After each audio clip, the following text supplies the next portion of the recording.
block. Let's see kung mag-ABC mode si Fifi.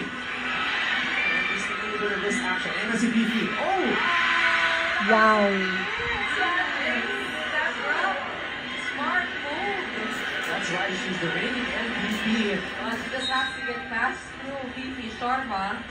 Medyo malaki yung bukas doon. Malayo kasi si Rain.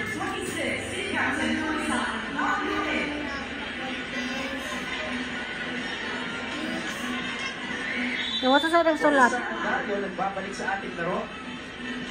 Fibery starting this rally. And that's going to be an ace.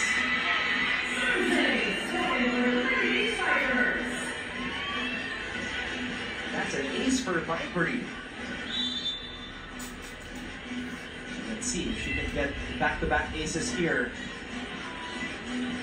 Spikers. Oh, tatlo po tayo. Naglagan mo ka, tapos medyo behind ka. Yung mga ganun. Yung parang, salamat Lord. Mayroon kami chance ang umabot o umawi.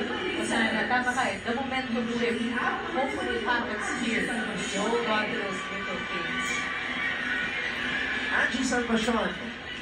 I was talking to Ayana Perlas, who's gonna do courtside duties for the basketball game. Sabi niya itong si Angie now lost a lot of weight for hot summer.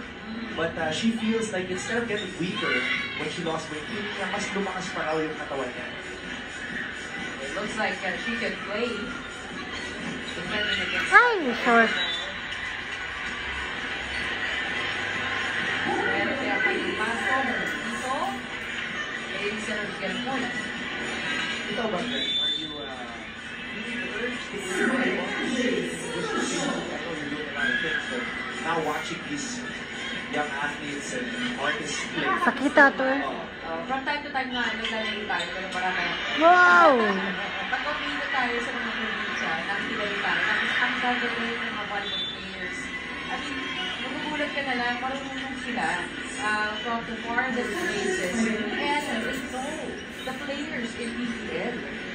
Wow, that's just a testament to how much the sport has grown around the country and how much the fans have gravitated towards these athletes and now artists. Hey, that is going to be an excellent set, an underhand set by Mika Lim to Fifi Sharma. Talking about the lucky race. They got one, the lady setters, I mean. Mika Lim to Fifi Sharma. Hopefully this goes all the way to 3 sets. Kapahang ka. I want a good game. I want a 3-set match as well, Gretch. I'm not gonna lie. Mika with a strong serve. Will she get another They ace? scramble to bring that over. Yes! Mika Lim with another service ace. Shout out sa kanyang mga fans sa remote ngayon live on our Starlight YouTube channel. It was mentioned live. David Tina Santon. Yeah, Tito's Street Started. Magtatagal po kami.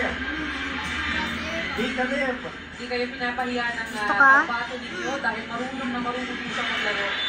Uy nga lang, this judgment there from Nicole Sagnon.